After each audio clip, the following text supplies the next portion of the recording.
Hello and a warm welcome to Econoday Unplugged on Tuesday, the 26th of January 2021. Mark Pender is across the pond stateside, and I'm Jeremy here in London. So it promises to be an interesting end to January, with Joe Biden already getting a taste of what only the tiniest majority in the Senate can do to policy aspirations, and the FOMC holding its first meeting of the year. We'll also get preliminary estimates of just how badly the second COVID wave hit economic growth last quarter. And on that front, GDP in the US certainly looks to have held up significantly better than it has in Europe. It's also a big week for earnings, and we even have a semi-virtual Davos World Economic Forum running through Friday. So Mark, let's kick off with your side. Any chance of the FOMC putting a smile on the new president's face as it seems that Mr. Biden's going to struggle to get his near $2 trillion stimulus package through Congress? The outlook for tomorrow's FOMC is for no policy changes. Whether they put a stimulative spin on it, you would think that they would, but really the last one in December, they were more talking about what they're going to do when they begin to withdraw stimulus. They were clearing out that area and kind of pushing it off a bit, in something accommodative without really changing any policy. But by talking about when they're going to withdraw, by pushing that back, that's a positive. Could they do that again? I guess if that is, if that is the next thing to doing something stimulative, I guess they possibly could. They pushed off a rate change with the inflation averaging late last year, and then they put off bringing down the balance sheet by saying there's going to have to, in the last meeting, by saying there's going to have to be substantial improvement in the economy. So, and those are their two main policy tools. So, what is the outlook? I'm not so sure. The next little nuance could be trying to change long rates, trying to control that. We saw like a 20 basis point move this month in long-term U.S. rates, so that could be certainly a topic of discussion. That might be where they focus on. With Janet Yellen now, a former Federal Reserve official, getting strong confirmation from the Senate. And moving into the Treasury slot, there might be some talk about that. But certainly, and that's, at least everyone's going to be on the same page. And that, I think, will feed into their facilities, their emergency lending facilities, which were being pulled back by the last administration and now will probably be extended. How much good that does is another question, because there's not a lot of demand for them, whether from businesses or from individuals. So another thing they could talk about is the increasing weakness in the labor market, and that has been evident this month by large spikes in initial jobless claims. And that is very unwanted. And the last report for December, the employment report, was in contraction for payrolls. So it'll be interesting to see. That'll be next week, a week from Friday, what we see for expectations for the employment report. I don't think that they can be very positive. We had the consumer confidence report just a few minutes ago. This is Tuesday, and they have forward-looking indications of the consumer's assessment of the labor market, and it's a little worse than it was in December. So if that's your measure, then the January report is going to show a little bit deeper contraction. Yet at the same time, there's a modest rising expectations for what we can see 6 months ahead. The consumer expectations are not as high as business expectations for the outlook, but they are improving a little bit.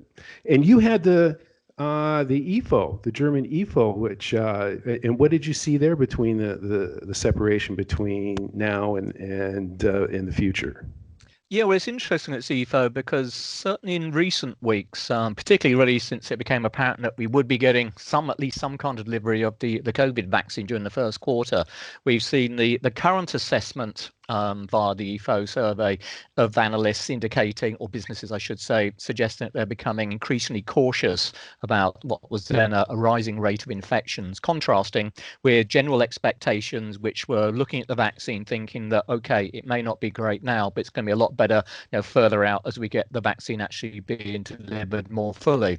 However, in terms of the latest report, you mentioned this is for January, we actually saw both measures, so current conditions and the expectations figures, slipping a little bit, not hugely, but nonetheless, particularly for expectations, it's interesting to see now that it does seem that this ongoing tightening we're seeing pretty well right across Europe in terms of COVID containment measures is starting to generally worry, I think, businesses.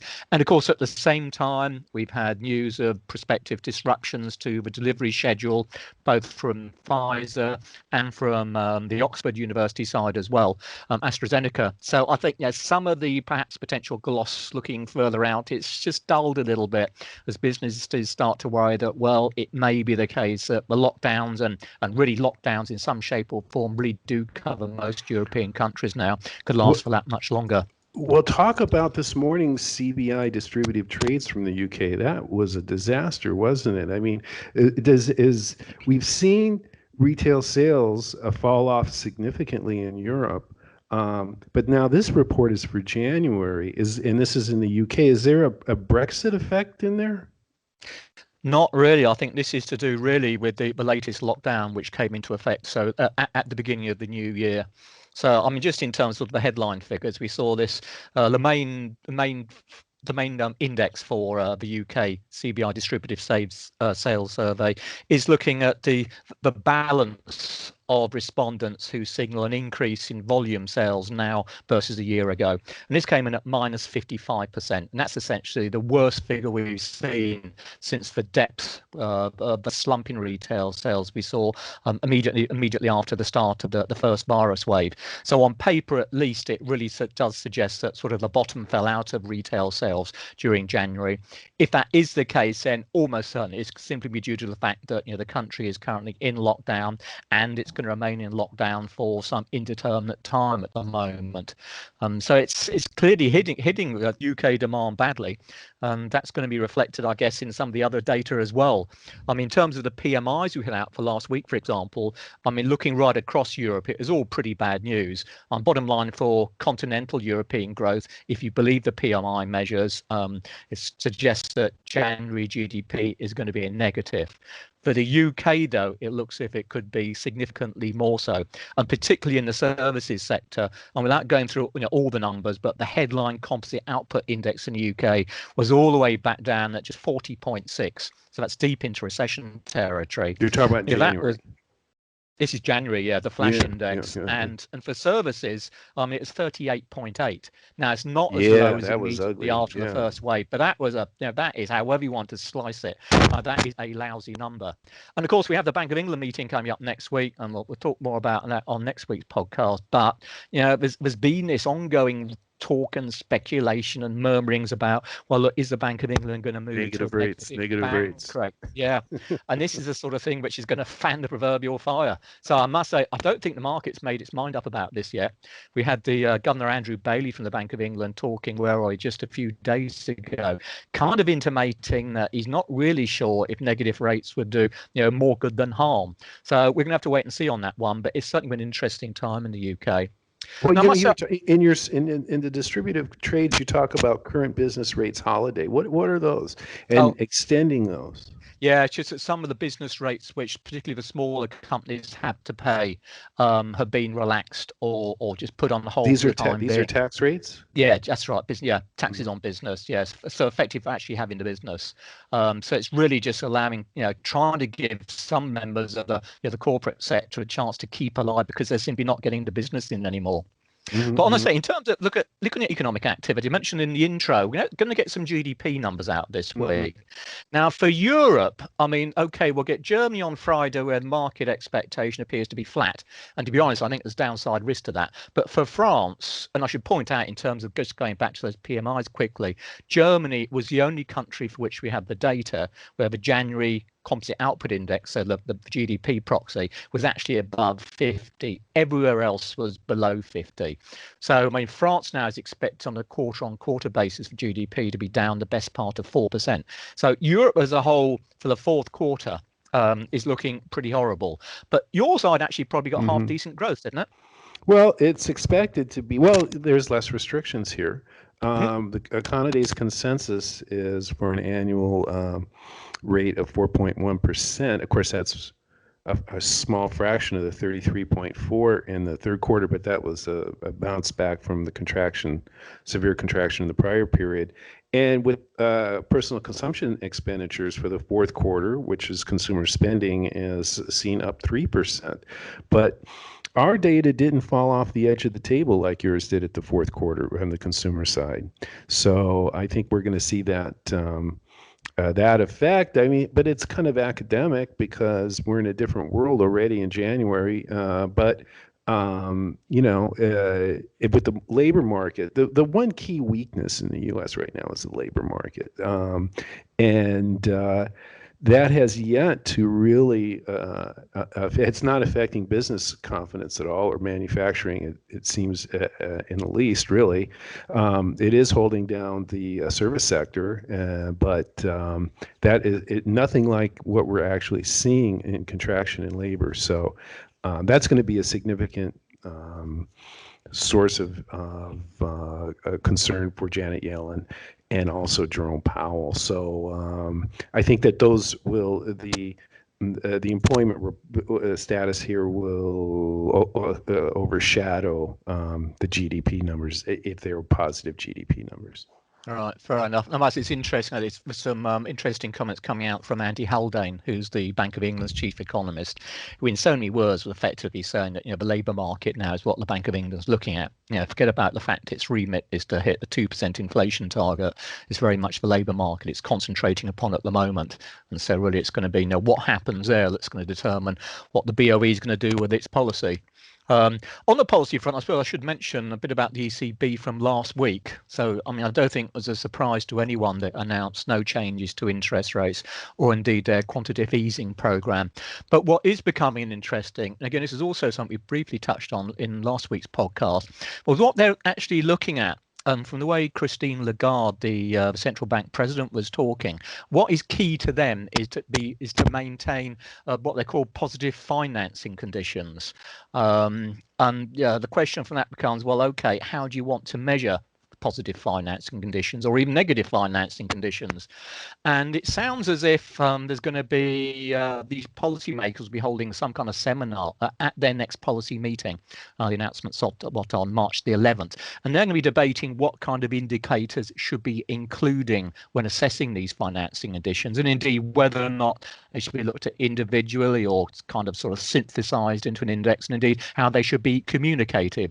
Now, that's one of the stories that Reuters was coming out with, and it's quite interesting because Lagarde was very much plugging the fact that essentially if the central bank thinks it's maintaining favorable financing conditions, in other words, banks and businesses can continue to access funds freely and at good rates without any tightening of credit restrictions and such like, then it should be seen as doing what it can to ensure that the economy continues to recover.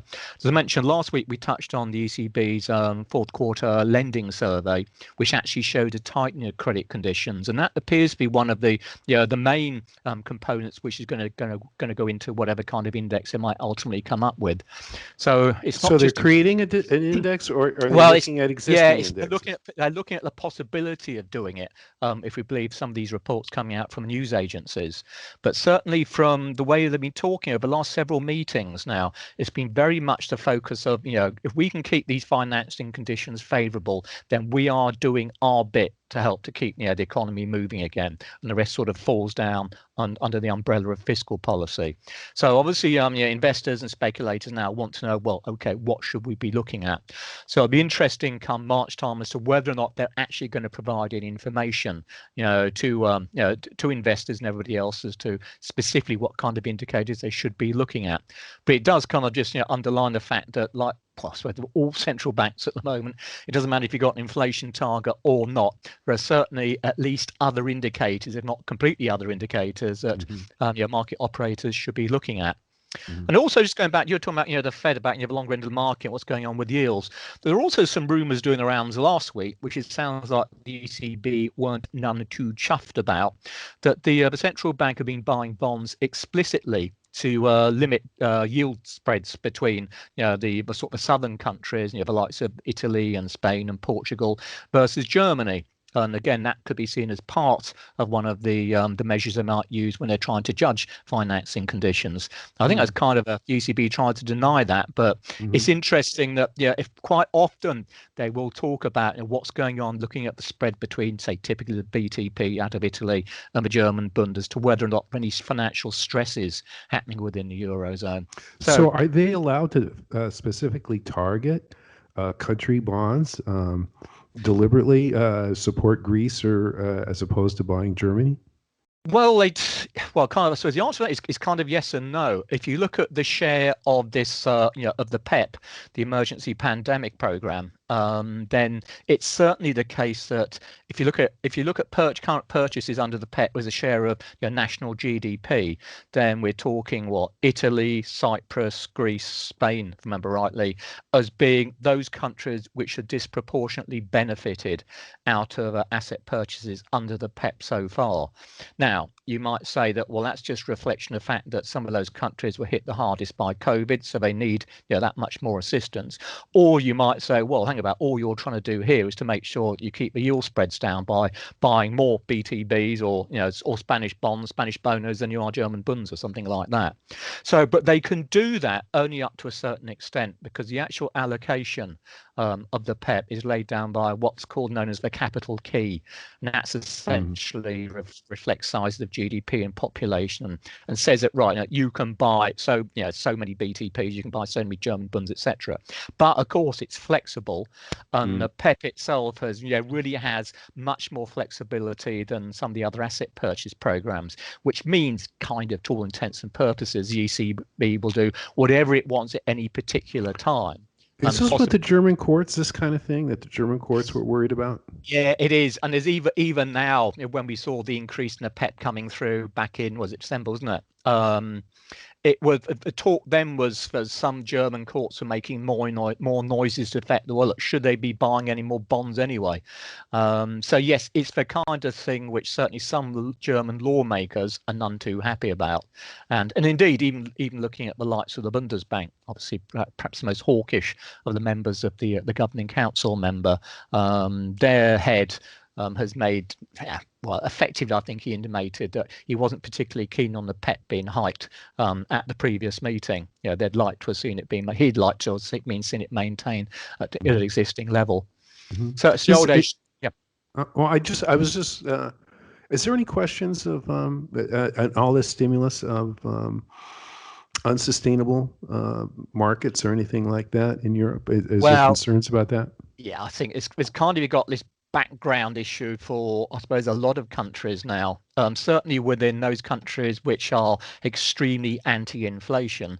So the likes of Germany and Austria, then when you're talking about trying to get through any kind of increase in the asset purchase program or the PEP, the resistance tends to come from that angle, because there is still this fundamental belief that, well, look, if you keep expanding the balance sheet as quickly as you are, money supply is going to go up far too quickly, and at some point, even if we don't know when, it's going to start feeding through into inflation, and we could perhaps have a significant inflation problem further down the road. But I think, for a lot of the other central bankers, it's more a case, well, people have been saying this for a long time. We saw a big expansion of money supply after the global financial crisis. And what happened to inflation? Well, nothing really as far as the Eurozone is concerned. And indeed, it's been below target for 2, going on for 3 years now.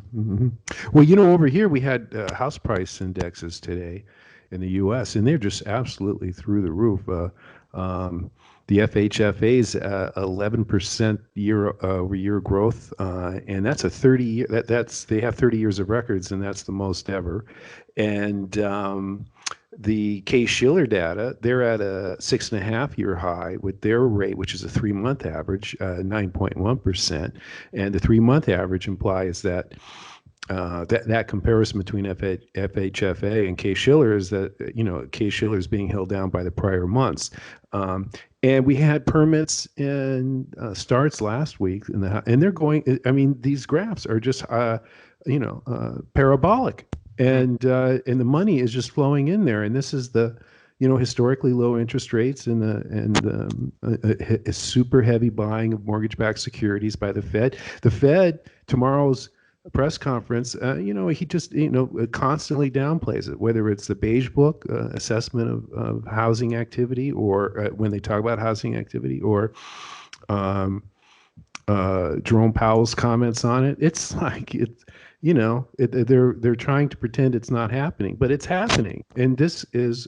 a risk. And this is the last time, these are exceeding what we saw in the last bubble, the financial crisis, which can arguably be blamed on banking policy at that time, which was the subprime fiasco, and that led to a collapse in home prices and a collapse in financial institutions. So, but it's not being talked about here, and neither is the Nasdaq's 45% gain on those, and that's, or Bitcoin, or all these other elements of which can arguably be warning signs of excesses. I just wanted to get that out, Jeremy. I'm sorry. No, not at all. And it's interesting because I think a lot of investors are at least looking at these things, but I suppose it's been going on for so long now. If you look at the equity market, that those those would-be short sellers have been burnt so many times that they kind of just throw their hat into the ring and think, well, that's it. But it's interesting you mentioned Bitcoin there, because there's been a number of central banks who have been making noise to the fact that they're none too happy with the way Bitcoin's been developing over the last year or so. It is so hugely volatile, and of course there's no proper regulation of it, and that's what the big concern, I think, is for the central bankers. And the ECB has been making noises to the fact that there really does need to be some form of regulation. Bank of England, I think, was it last week or the week before, was making the same kind of commentary as well. So it does seem that some of these kind of sort of off-book cryptocurrencies are going to come under the cosh at some point. But actually introducing regulations could instill a massive amount of initial volatility, because we see those currencies collapse first thing. And I guess that's the whole problem you're talking about. You've got a housing market boom, a potential significant and dangerous bubble in house prices stateside. But were the likes of Mr. Powell to come out and start saying, well, look, I think these house prices are getting out of hand, is that the straw that breaks the camel's back and the whole thing collapses? Equity markets, house prices, and it's last person to leave the world can't turn the lights out. Yeah. And that's it, of course, I think we talked about in the past, isn't it? How you actually manage to talk your way out of what they're doing at the moment. Talking his way out, I suppose, we quickly mentioned in Europe, some of the politics. It wouldn't be a new year without a new Italian government. So today, the Prime Minister, Giuseppe Conte, tendered his resignation. That was really, I suppose, a reflection of the fact the government's been struggling since. Did Italian bonds do anything? Well, this is Italy, of course. So the good news for financial markets is that the only surprise is it's probably taken this long for the government to fall. It could become important. And where we stand at the moment is, Conte, who's not actually a member of a political party anyway, he's a technocrat. He resigned on the grounds that since one member of a minor member of his coalition party pulled out from the coalition, was it last week, he no longer has an absolute majority in the upper house in the Senate, which meant it's near on impossible for him to get through some of the vital legislation which needs to be done now. There were some judicial reforms packages to be voted on which he thought he'd probably lose, and if he lost that, he could be out. So what he's done is to step down, which means now that the president has to try to ask someone to form a new government. And what Conte's hoping is that the president will ask Conte himself to try and talk to other party members, or whatever it may be, and form a new government and basically carry on.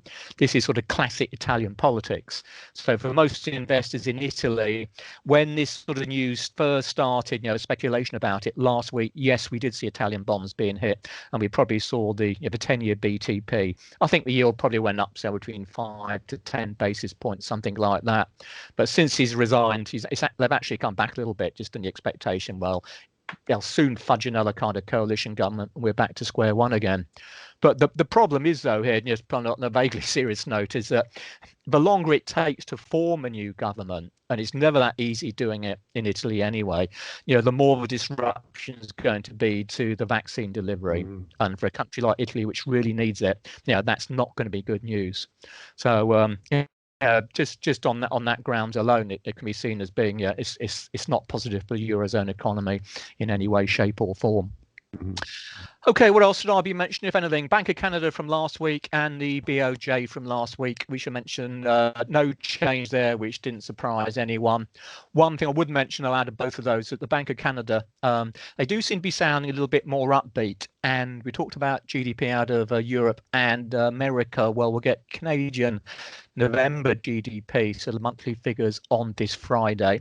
They're expected to be up 0.4% on a month again, which, if right, would mean that the fourth quarter is probably going to show a half decent increase. And I suppose that just really underlines, at least as far as the back end of last year is concerned, how much North America was really outperforming what was going on my side of the pond. And indeed, it certainly got speculation doing the rounds now that it may not be too long before the Bank of Canada actually starts to taper its quantitative easing program, which would be an interesting step for central banks generally. Right, that's me. Anything else from your side? No, I think it's interesting, that you were saying North America is not so well, but both the Canadian employment and U.S. employment have underperformed the labor market. So I wonder if that comparative outperformance has come at a price, which is the lower income group.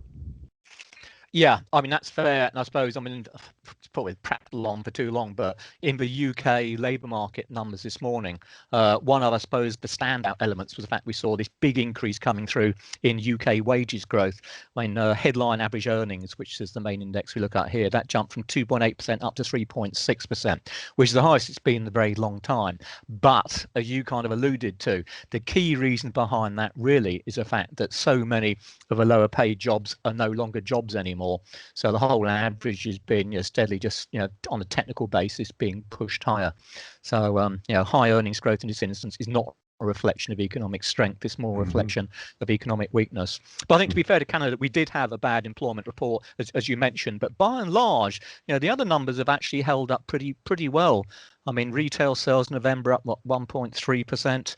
Even the CPI is a bit stronger than expected. I mean, the economy is certainly slowing, but the bottom line is nothing like as fast as we've seen coming out from over my side of the water. Okie dokie. Well, I guess then that's it for us today. It's not really a great time for the global economy at the moment, but to finish on a slightly brighter note, the new IMF World Economic Outlook, which was released, just a couple of hours ago, has at least revised up its 2021 growth forecast from October's 5.2% to 5.5%. However, how much you want to trust that, of course, is completely down to yourselves. On behalf of Mark and myself, thanks as ever for listening. We'll be back next week with Brian Jackson, who will be updating us on what's going on in Asia. And in the meantime, as I'm sure you know by now, you can keep up to date with all the key market moving data and events in Econoday's global economic calendar. Bye for now.